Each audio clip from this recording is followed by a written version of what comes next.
Assalamualaikum warahmatullahi wabarakatuh.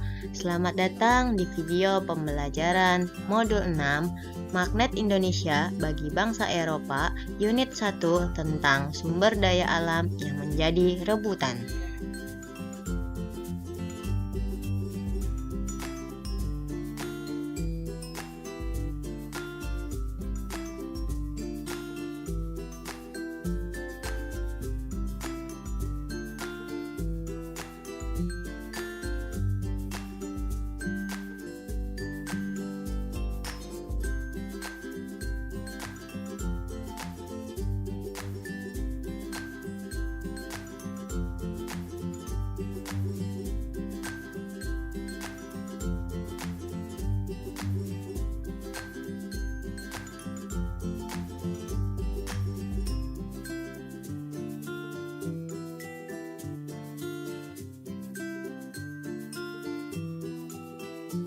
Portugis sebagai perintis. Yang pertama, Portugis adalah bangsa Eropa pertama yang datang ke Asia dan melakukan hubungan perdagangan.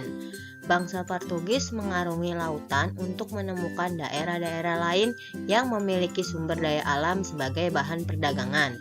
Alasan Portugis melakukan perdagangan dengan daerah-daerah lain yang dipisahkan laut itu ada 3. Yang pertama, Portugis tidak memiliki kekayaan agraris. Hasil pertanian harus beli ke negara lain. Lalu yang kedua, laut merupakan kekuatan utama berupa perikanan sebagai bahan perdagangan. Yang ketiga, sejak abad ke-15, Portugis mulai mengembangkan teknologi maritim. Pelaut Portugis sudah menggunakan kompas dan peta portolan dalam menjelajahi lautan. Kemajuan armada laut Portugis juga didukung oleh sekolah navigasi yang didirikan oleh Henry the Navigator dengan meningkatkan pengetahuan mengenai kartografi bagi pelaut Portugis. Pada masa itu, di Portugis belum terdapat kalangan menengah yang menguasai ekonomi, sehingga perdagangan antar benua dan pengembangan teknologi maritim baru dilakukan oleh kalangan bangsawan dan raja.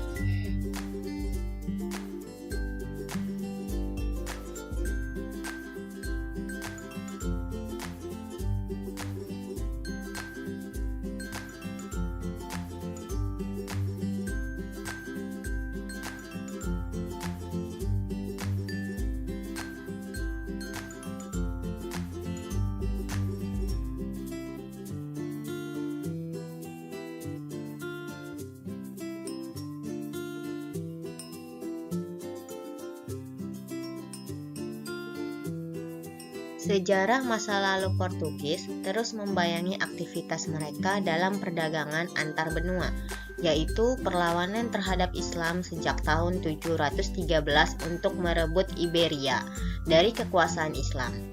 Perlawanan ini baru berhasil pada tahun 1249. Pertentangan dengan Islam terus dibawa sampai abad ke-15 dengan menyebut orang Islam dengan sebutan Moor, berasal dari kata Maroko, yaitu wilayah Islam yang berhasil mereka kuasai melalui perperangan yang lama.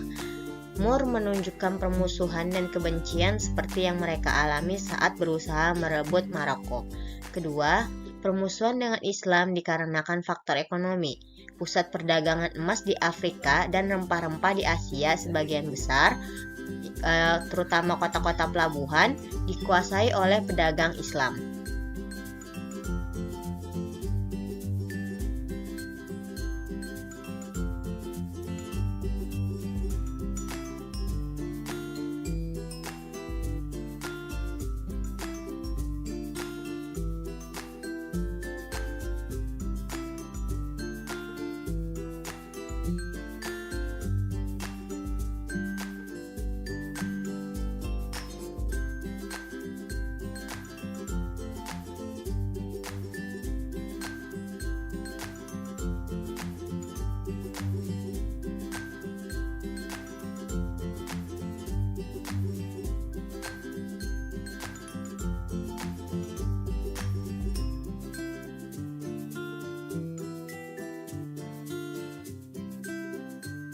Pedagang Islam merahasiakan jalur perdagangan dan tempat-tempat produksi atau penghasil emas dan rempah-rempah. Mereka juga membuat larangan bagi pelaut Portugis untuk melintasi Laut Merah. Namun hal ini justru memacu pelaut Portugis untuk menemukan jalan lain ke Asia dan Afrika. Akhirnya, Bartolomeu Dias menemukan jalan ke Tanjung Harapan dan Vasco da Gama membuka jalan ke India pada tahun 1497 sampai dengan 1499. Armada Portugis datang ke Asia menggunakan kapal dagang besar yang disebut dengan nao, yang dilengkapi dengan tentara, senjata ringan, dan senjata berat. Selanjutnya, Portugis membangun benteng yang terbuat dari batu pada setiap kota pelabuhan yang dikuasainya, mulai dari Sofala di pantai timur Afrika hingga Maluku. Benteng-benteng ini menjadi pemisah antara orang Portugis yang berada dalam benteng dengan masyarakat lokal. Selain itu, armada Portugis ini juga memiliki misi untuk menyebarkan agama Katolik, sehingga di setiap benteng selalu dibangun gereja. Benteng dan gereja bagi armada Portugis merupakan satu kesatuan. Fortaleza e la Igreja.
Portugis mengendalikan perdagangan di Asia Tenggara melalui penguasaan Malaka pada tahun 1511 oleh Alfonso. Selama dikuasai Portugis pada masa 1511 sampai dengan 1642, Malaka menjadi pusat perdagangan yang paling ramai di Asia. Tom Pires menulis buku yang berjudul Suma Oriental 1515. Pada buku tersebut, Malaka dituliskan, tidak ada pusat perdagangan yang lebih besar dari Malaka. Juga tidak ada tempat lain di mana orang memperdagangkan komoditas yang demikian halus dan mahal. Komoditas dari seluruh dunia timur ada di sini. Komoditas dari seluruh dunia barat ada di sini. Pada akhir musim dingin, orang bisa mendapatkan apa saja yang dicari dan bahkan lebih dari yang dicari. Untuk memperbesar usaha dagang, Portugis berupaya meluaskan wilayah kekuasaannya dengan berusaha menguasai Selat Sunda. Maka, pada tahun 1522, Portugis dan Sang Hyang Prabu Surawisesa, Raja Sunda, membuat kesepakatan perjanjian kerjasama. Dalam kesepakatan tersebut, Portugis diizinkan mendirikan benteng di daerah yang disebut Kalapa, dengan syarat Portugis memberikan perlindungan terhadap kerajaan Sunda dari kerajaan-kerajaan Islam di Jawa, terutama dari Banten, Demak, dan Cirebon. Namun benteng ini tidak pernah dibangun. Tahun 1526, armada Portugis yang dipimpin oleh Francisco dicerai-beraikan Topan, dan armada yang selamat mendarat di Sunda Kelapa dibunuh oleh pasukan Cirebon.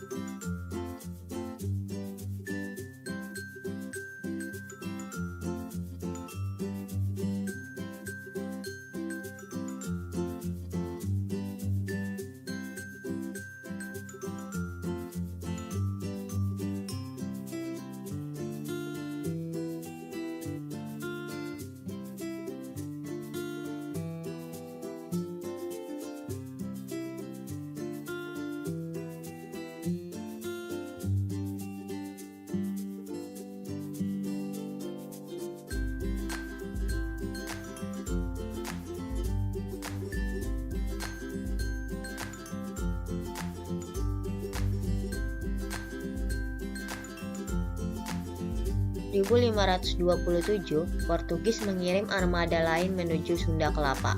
Namun, armada yang dikirim tidak pernah sampai karena awak kapal memberontak yang disebabkan gajinya terlalu kecil. Portugis tidak pernah berkuasa di kerajaan Sunda dan Sunda Kelapa. Meskipun demikian, Portugis tetap melakukan perdagangan dengan Banten dan Sunda Kelapa sampai pertengahan abad ke-16. Tahun 1619, Belanda berhasil merebut Sunda Kelapa menjadi pusat perdagangan VOC dan mengubah nama Sunda Kelapa menjadi Batavia. Selain berkuasa di Malaka, pada tahun 1512, Alfonso juga mengirimkan armadanya ke Maluku yang dipimpin oleh Antonio. Armada ini bertujuan membangun monopoli Portugis atas perdagangan cengkih. Armada pertama tiba di Pulau Banda yang merupakan pusat penghasil pala dan fuli. Disusul armada selanjutnya tiba di Ternate pada tahun yang sama. Pengiriman armada ke Maluku penuh dengan perjuangan. Karena beberapa kapal Portugis karam, bahkan kapal bekalan tenggelam di perairan Madura.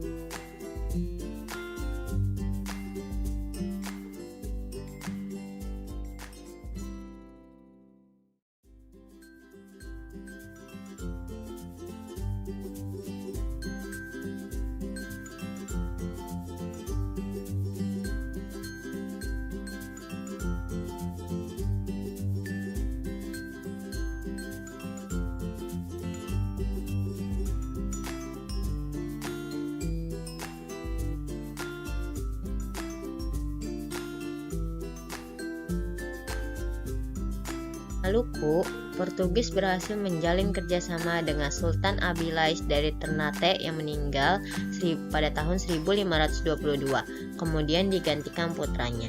Dalam kerjasama tersebut, Sultan Ternate akan menyediakan cengkih untuk keperluan Portugis. Sebaliknya, Portugis harus membangun sebuah benteng di Pulau Ternate. Benteng Portugis São João Bautista atau Nossa Senhora dibangun oleh Antonio di Ternate pada tahun 1522 pada masa pemerintahan Sultan Kai Cili Abu Hayat.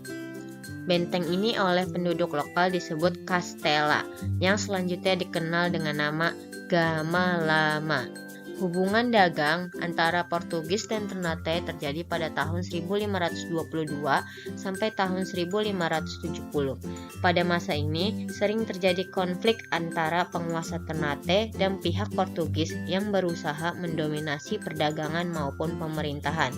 Tidak lama setelah Portugis menjalin kerjasama dengan Ternate, Spanyol juga menguasai Manila, dan selanjutnya kekuasaan bangsa Spanyol sampai di Maluku.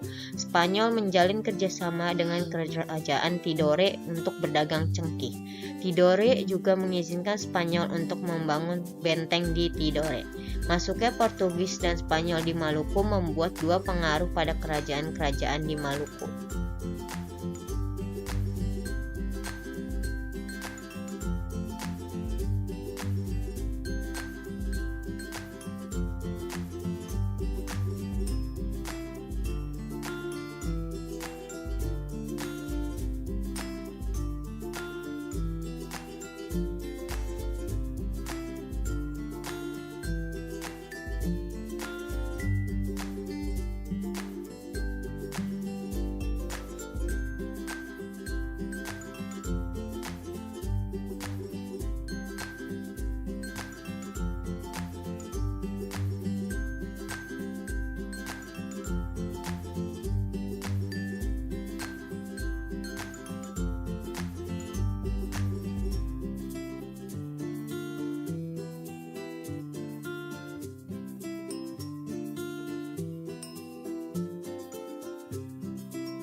Hubungan Portugis dan Sultan Ternate sering diwarnai konflik yang berujung pada perlawanan Sultan Baabullah pada tahun 1570 sampai dengan 1584.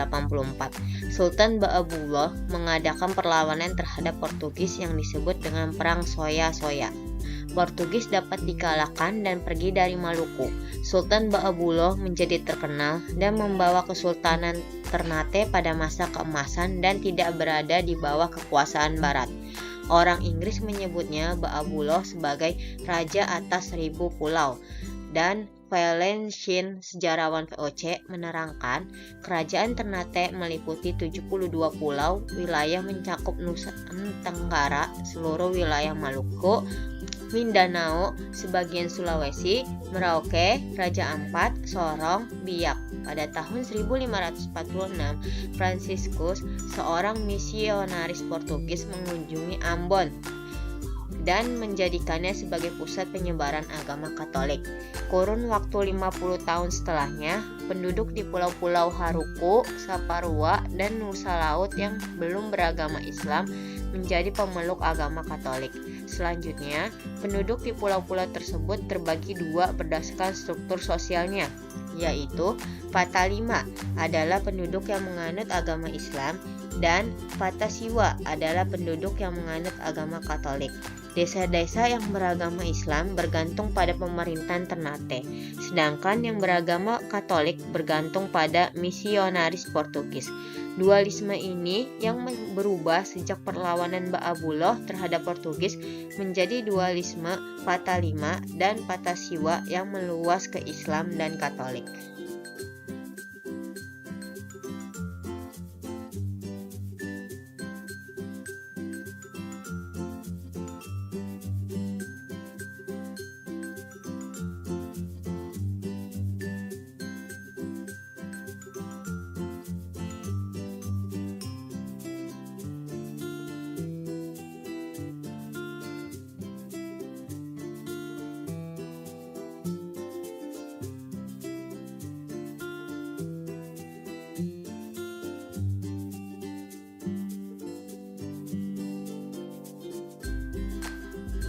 Portugis pada tahun 1511 mengirimkan rohaniawan Ordo Dominikan di Nusa Tenggara Timur.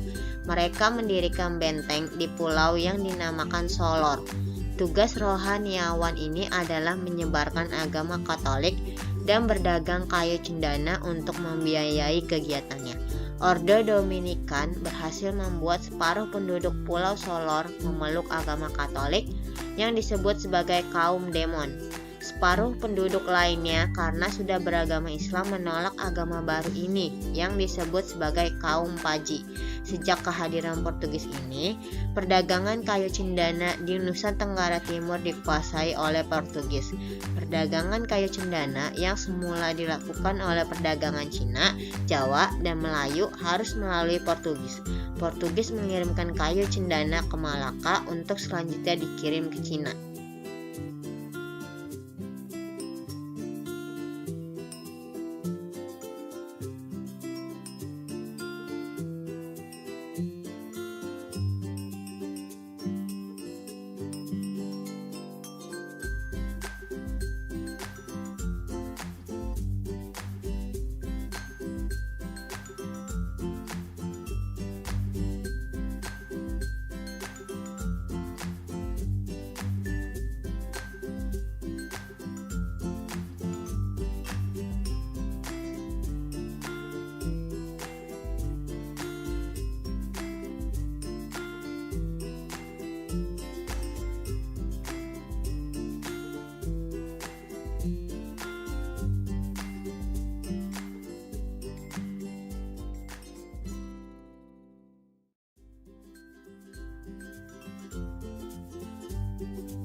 Dan melalui VOC ingin merebut monopoli Portugis atas kayu cendana di Nusa Tenggara Timur. Pada tahun 1613, Belanda merebut benteng Portugis di Pulau Solor. Namun, ini tidak dapat menghentikan perdagangan Portugis atas kayu cendana di Pulau Timor. Meskipun VOC juga telah menguasai Malaka pada tahun 1646, Portugis masih menjalin kerjasama perdagangan dengan raja-raja Timor bagian utara. Perdagangan kayu cendana oleh Portugis tidak lagi melalui Malaka, tetapi melalui Macau. Portugis berhasil menghancurkan VOC dan sekutunya, Raja Kupang, pada perang dahsyat di Pergunungan Molo tahun 1569. VOC tetap bertahan di Kupang, tidak sebagai pesaing Portugis, tetapi untuk mencegah Portugis dari timur masuk kembali ke Maluku, Ambon, dan Ternate. Kedatangan Portugis di Indonesia memberikan pengaruh dalam ekonomi, agama, serta seni dan kuliner. Perdagangan rempah-rempah dan kayu cendana dengan Portugis memberikan keuntungan kepada penduduk lokal. Selain itu, terjadi pertukaran barang dari luar, contohnya kain dan perabot rumah tangga. Portugis juga menyebarkan agama Katolik di daerah yang disinggahinya dan juga membangun gereja dalam setiap bentengnya. Pelaut dan pedagang Portugis yang datang ke Indonesia semuanya laki-laki dan tidak dapat dihindarkan perkawinan dengan penduduk lokal yang menghasilkan keturunan dan juga budaya baru. Budaya tidak sebatas bahasa, melainkan juga busana, kesenian, serta makanan.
Selanjutnya, ekspedisi Spanyol menemukan Pulau Rempah Maluku.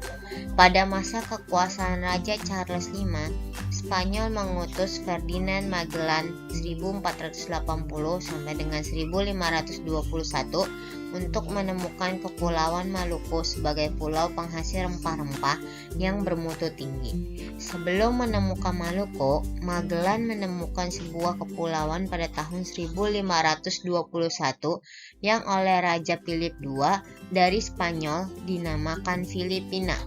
Kehadiran Magellan tidak diterima di Filipina, sehingga terjadi perperangan yang mengakibatkan terbunuhnya Ferdinand Magellan.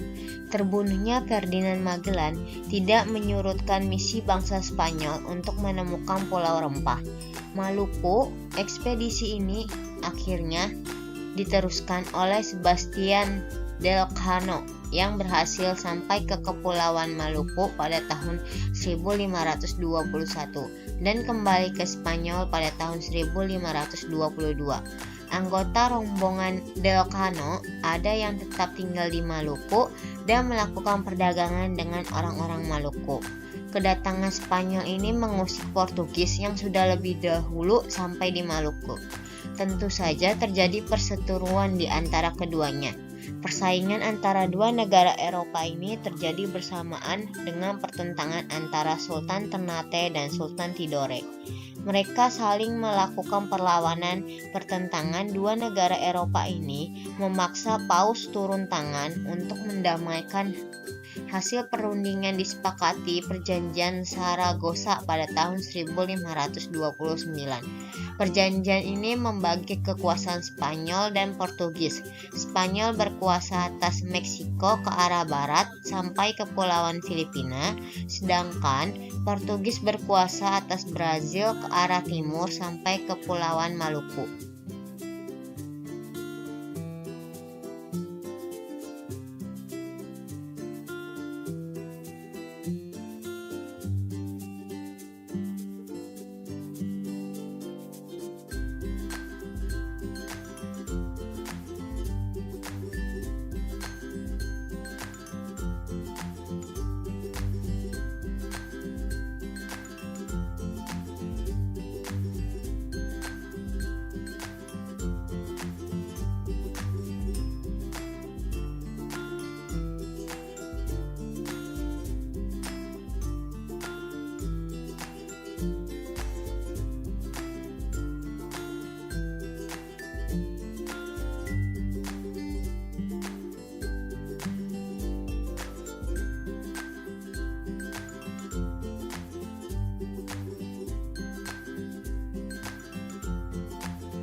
Oost-Indische Company atau VOC, pintu masuk Belanda ke Indonesia. Belanda mengaitkan antara ekonomi dan politik. Belanda berhasil sampai ke Asia pada abad ke-16 setelah mendapatkan peta dan informasi dari bangsa Italia atau Venesia. Tahun 1595, Belanda sudah mulai berdagang di Sunda Kelapa dan Banten. Perusahaan-perusahaan pelayaran niaga Belanda saling bersaing memperebutkan rempah-rempah dari Indonesia sehingga keuntungan mereka menurun. Akhirnya, kedua perusahaan, yaitu perusahaan Hindia Timur dan perusahaan Hindia Barat, ini bergabung pada tanggal 20 Maret 1602 menjadi Verenigde Oost-Indische Company atau yang sering disingkat dengan VOC. Artinya, Serikat Perusahaan Perdagangan Belanda di Asia Timur yang diperbaharui setiap 21 tahun. VOC bertahan hingga tahun 1799. Sampai tahun 1619, VOC belum memiliki pusat perdagangan di Asia, sehingga Gubernur Jenderal VOC harus berkantor di sebuah kapal VOC yang berada di perairan Nusantara. Gubernur Jenderal Jan Pieterszoon Koen merebut Jayakarta dari Pangeran Wijaya-Krama pada tahun 1619 dan membangun sebuah benteng yang diberi nama Batavia. VOC mengembangkan perdagangan yang didukung dengan birokrasi dan persenjataan. Setiap benteng ada pegawai dan tentara yang menjaga. VOC juga menjalin hubungan dengan pejabat di daerah.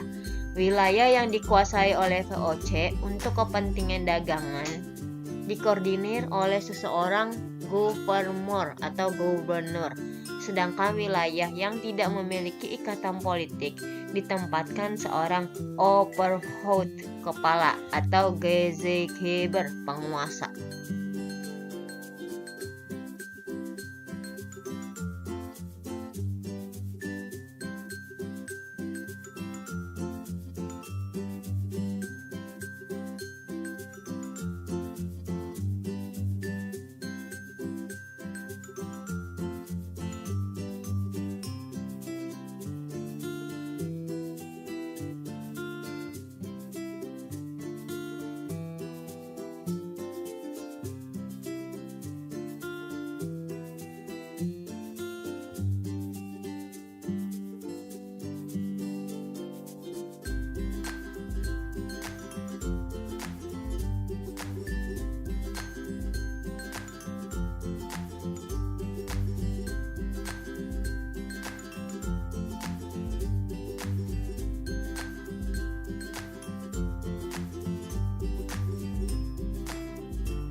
Sebelum membangun benteng di Batavia, VOC telah merebut beberapa benteng Portugis dan mendirikan beberapa benteng di daerah yang dianggap strategis.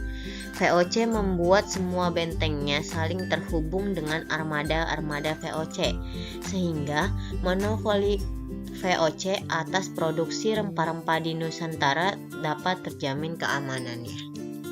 Selain itu, VOC juga menjalin kerjasama dengan penguasa lokal.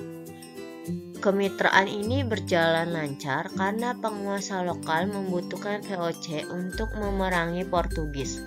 Melalui kemitraan ini, VOC lebih banyak diuntungkan. Salah satunya mendapatkan bantuan untuk menyingkirkan Portugis sebagai saingan dagangnya, serta mendapatkan dukungan dari penguasa lokal untuk pasokan rempah-rempah yang menjadi sumber pendapatan utamanya. Setelah Portugis berhasil disingkirkan, kemitraan VOC dengan raja-raja di daerah mulai menampakkan kejelekannya, yaitu dengan memihak pada salah satu penguasa lokal atau kerajaan yang saling bertikai. Tentunya VOC akan mendukung kerajaan yang menguntungkan bagi dirinya. Bentuk dukungan VOC antara lain berupa pembuatan sistem perbentengan dan bantuan armada perang. Tahun 1605, VOC membangun kerjasama dengan Ambon dan Ternate. Kerjasama dengan Ternate didasari untuk mengusir Spanyol dari Ternate dengan imbalan monopoli cengkeh di seluruh wilayah Ternate. Laksamana Cornelis Metelief berusaha mewujudkan kerjasama tersebut dengan membangun benteng pertama yang diberi nama Fort Orange. Dilanjutkan dengan pembangunan Fort Nassau di Pulau Moti, Fort Willemstad di Takamo. VOC juga berhasil merebut benteng Spanyol di Pulau Bacan dan diberi nama Fort Barnaval.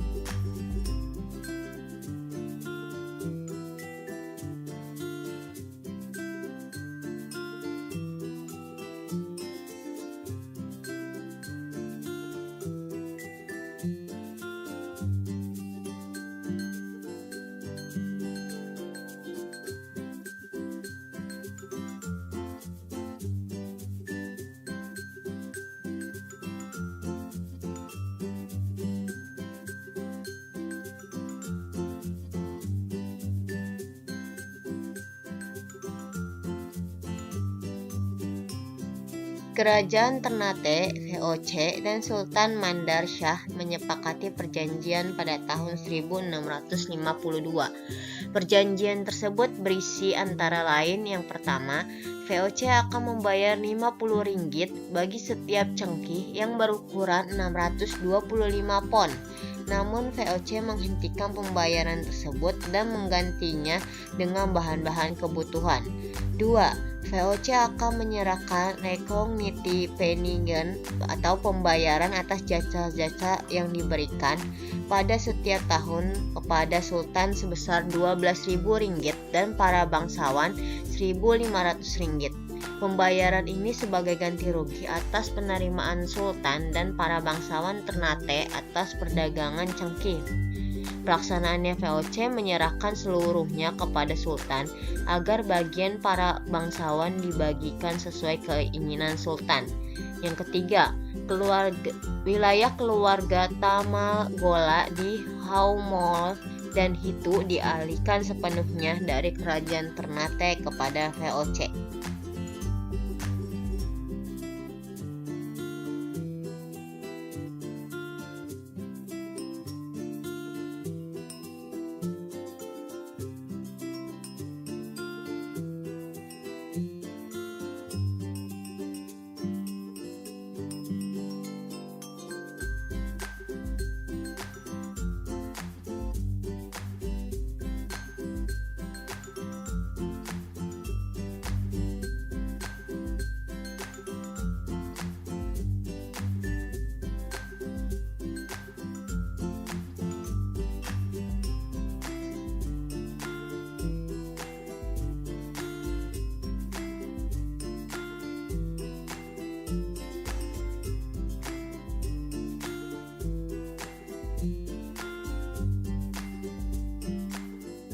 Selanjutnya, VOC berusaha menguasai Kepulauan Banda. Sebagai penghasil pala dan lada, ada dua pulau besar di Kepulauan Banda, yaitu Pulau Banda dan Pulau Banda Besar atau Lontar.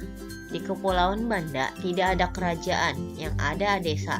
Desa ini berdiri sendiri dengan dipimpin oleh orang kaya, dari bahasa Melayu artinya pemimpin desa. Komoditas pala yang diperdagangkan berupa biji pala dan fuli atau kulit tipis yang membalut biji pala. Sebelum kedatangan VOC, penduduk Banda sudah melakukan perdagangan dengan Cina sejak abad ke-13. Pada abad ke-15, setelah Cheng He mendirikan markas di Malaka, biji pala dan fuli dibawa pedagang dari Jawa dan Makassar ke Malaka. Abad ke-17, VOC melakukan monopoli dan mendirikan benteng di Banda yang dinamakan Fort Nassau. Pada tahun 1600, Inggris melalui perusahaan dagangnya EIC membuka kantor dagang di Pulau Ron dan Pulau Ai. Hal ini membuat VOC merasa terganggu. VOC mempengaruhi orang kaya atau pemimpin desa untuk memberikan hak monopoli dagang kepada VOC dengan imbalan jaminan keamanan dari Inggris maupun Portugis. Orang kaya menginginkan perjanjian ini tidak selamanya dan dapat diperbaharui agar mereka juga mendapat keuntungan dari perjanjian ini.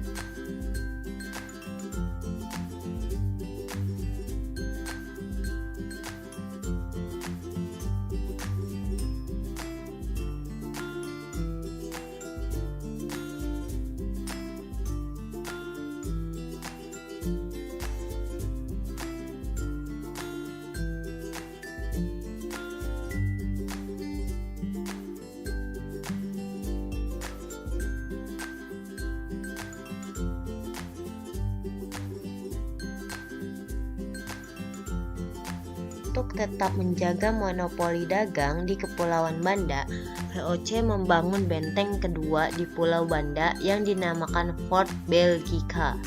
Pembangunan benteng yang dilengkapi dengan tentara sesuai dengan pernyataan Gubernur Jenderal VOC di Batavia tahun 1619 sampai dengan 1623, 1627 sampai dengan 1629, perdagangan di Asia harus dilakukan dengan senjata yang dinyatakan dalam slogannya, "Kita tidak bisa berdagang tanpa perang dan tidak bisa berperang tanpa berdagang." Untuk mendukung monopoli perdagangan yang dibangunnya VOC membutuhkan dukungan logistik. Maka mereka menjalin kerjasama dengan Kerajaan Mataram di Jawa untuk penyediaan makanan pegawai dan tentara VOC, serta kayu jati untuk perbaikan kapal-kapal dan perumahan pejabat VOC di Batavia. Hubungan ini semakin erat sejak pemerintahan Sultan Agung bertatah pada tahun 1613 sampai 1646. Sultan Agung menyadari hubungan dengan VOC akan menjadi ancaman bagi Kerajaan Mataram. Hal ini terbukti dengan direbutnya Jayakarta oleh VOC yang selanjutnya disebut sebagai Batavia. Sultan Agung melakukan perlawanan terhadap VOC untuk merebut Batavia. Penyerangan besar-besaran tahun 1627 dan 1629 oleh Sultan Agung mengalami kegagalan. Meskipun pada penyerangan tersebut, Gubernur Jenderal VOC Jan Pieterszoon Koen terbunuh.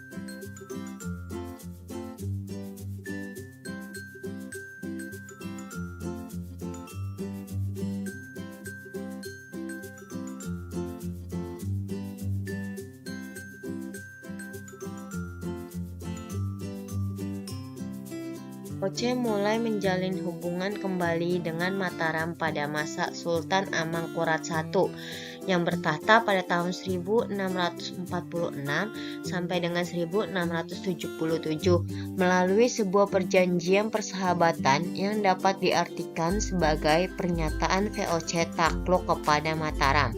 Perjalanannya, perjanjian ini terus diperbarui sehingga menguntungkan pihak VOC.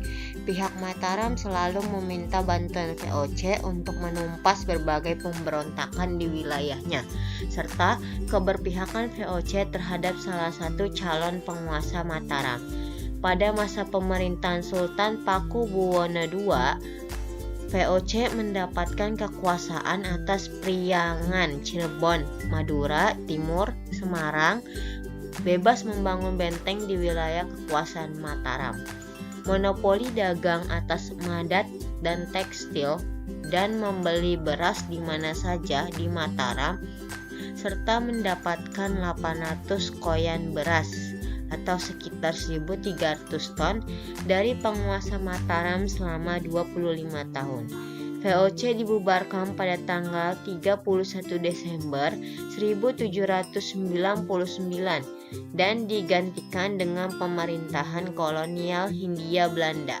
VOC dibubarkan karena mengalami kesulitan keuangan akibat korupsi, perang melawan rakyat Indonesia, dan lain sebagainya, dan mendapat saingan dari perusahaan perdagangan lain.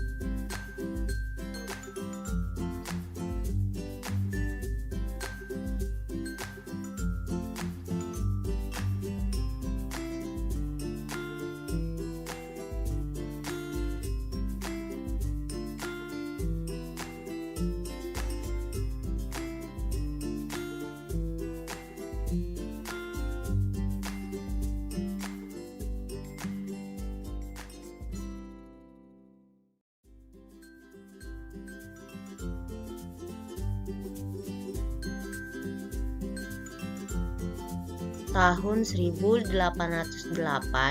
Belanda menunjuk William Daendels sebagai gubernur jenderal di Indonesia yang memiliki tugas khusus mempertahankan Pulau Jawa dari Inggris dan memberantas korupsi.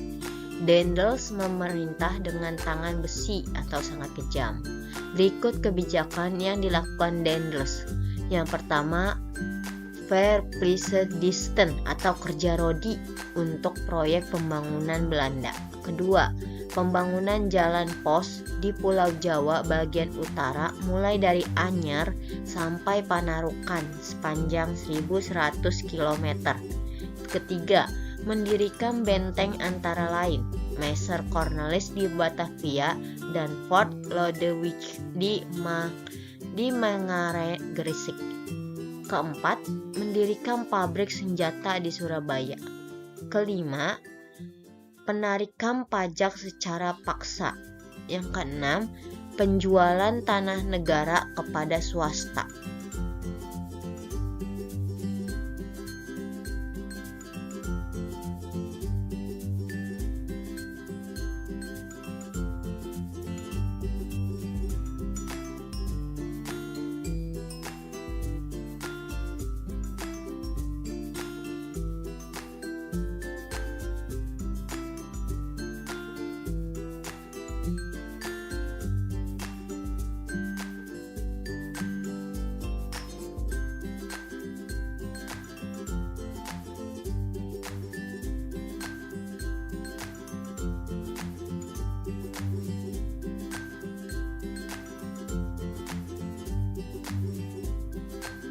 Nah, sikap otoriter Daendels yang berlebihan dan sangat kejam menyebabkan banyak perlawanan dan rasa tidak senang.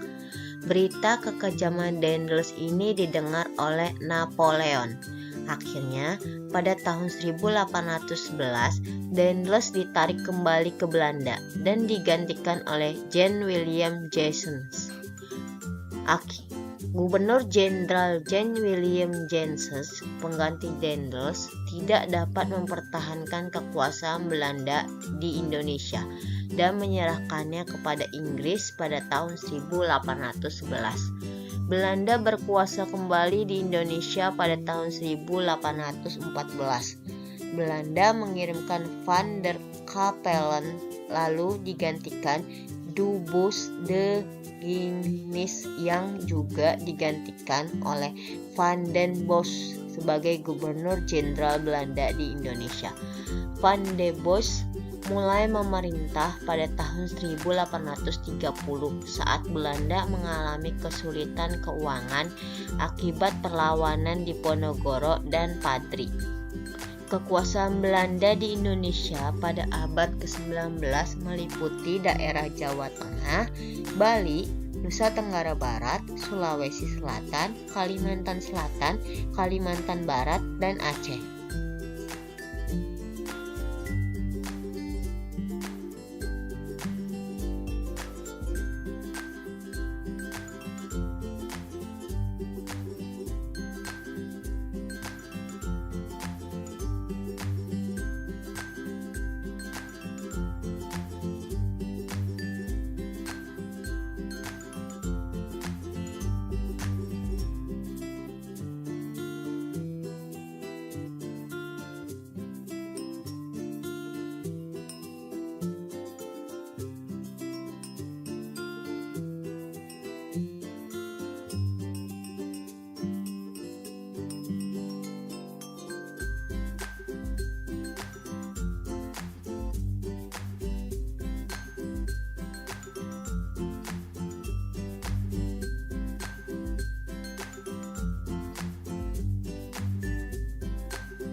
Inggris mengikut jejak Portugis dan Spanyol. Inggris terinspirasi oleh keberhasilan Portugis dan Spanyol menemukan penghasil rempah-rempah di Kepulauan Maluku. Francis Drake memimpin ekspedisi pertama yang berhasil mencapai Ternate mengikuti jalur pelayaran yang ditempuh Magellan pada tahun 1579. Ekspedisi selanjutnya dipimpin oleh Thomas Cavendish pada tahun 1586. Hasil kedua ekspedisi ini mendorong Ratu Elizabeth I meningkatkan pelayaran internasionalnya. Ratu Elizabeth I memberikan hak istimewa kepada East Indian Company atau EIC untuk mengelola perdagangan dengan Asia pada tahun 1600. Selang 2 tahun, armada Inggris di bawah pimpinan Sir James Lancaster berhasil mencapai Aceh dan Banten. Ekspedisi dagang berikutnya dipimpin oleh Sir Henry Middleton berhasil mencapai Ternate, Tidore, Ambon, dan Banda pada tahun 1604 yang mendapat perlawanan dari Belanda. Tahun 1620, Inggris memindahkan perdagangannya ke India dan Tiongkok. Agustus 1811, Inggris berhasil merebut Batavia dari Belanda. Gubernur Jenderal Belanda, Jansen, melarikan diri dan tertangkap di Tuntang Salatiga. Jansen menandatangani perjanjian Tuntang tanggal 18 September 1811 yang berisi 1. Seluruh kekuatan militer Belanda di Asia Tenggara harus diserahkan kepada Inggris. 2. Utang pemerintah Belanda tidak diakui oleh Inggris. 3. Pulau Jawa, Madura, dan semua pangkalan Belanda di luar Jawa menjadi wilayah kekuasaan Inggris.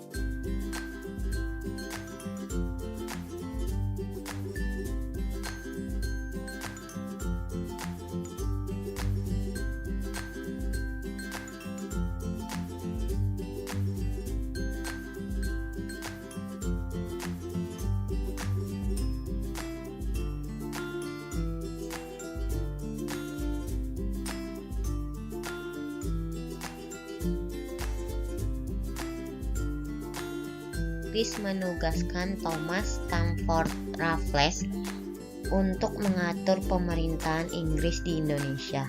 Raffles menjalankan pemerintahannya dengan dipengaruhi semangat revolusi Prancis, yaitu kebebasan, persamaan, dan persaudaraan.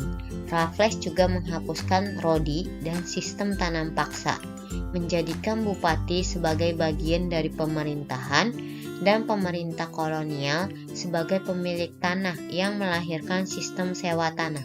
Kekalahan Napoleon menyebabkan Inggris terpaksa menyerahkan kekuasaannya di Indonesia kepada Belanda pada tahun 1814. Sistem sewa tanah ini dilanjutkan oleh Belanda sampai tahun 1830.